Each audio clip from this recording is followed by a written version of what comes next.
literally 1 mile away from the finish line.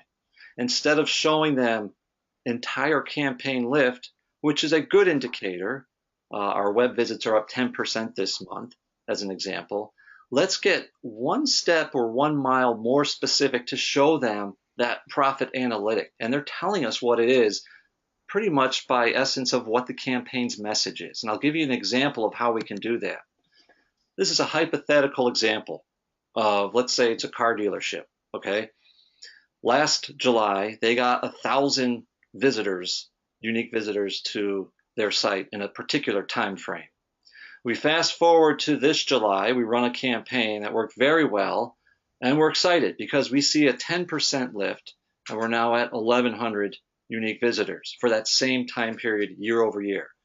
So our initial knee-jerk reaction is, let's go share this great information with that client.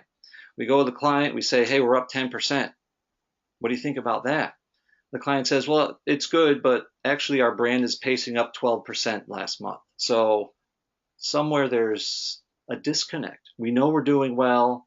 Maybe the dealer's not telling us how well. How do we get to that next step of the profit analytic?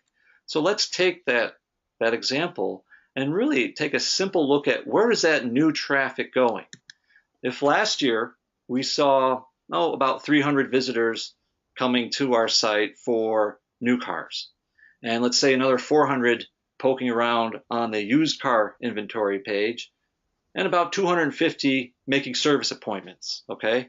There's a very narrow 50 of them that are looking to trade in at this point. So it was a good July. We were up over the prior July. But then when we fast forward to this July, we run a campaign to Adam and Jake's earlier point about the trade-in philosophy. And what do we see in our analytics? Well, if we just looked at the total, we're only up 100. All right, so we're down a little bit in new. That's not atypical, by the way, this year. We're down a little bit in used. Service is about the same, but what happened at the top of that bar chart? We've seen 5 times as many trade-in customers than we did last July. That's the story right there. That's the profit analytic that we need to get to. In other words, we're so close to that result, to retaining that client and showing them more profit, and they know it's happening. We're showing them not only a result that they wanted, but a very high profit, high growth type of execution that probably doesn't even exist in their market right now amongst any of their competition. So this is where we start drilling into real profit and using measurement not as something that gets in the way of me earning more, but is actually enabling that.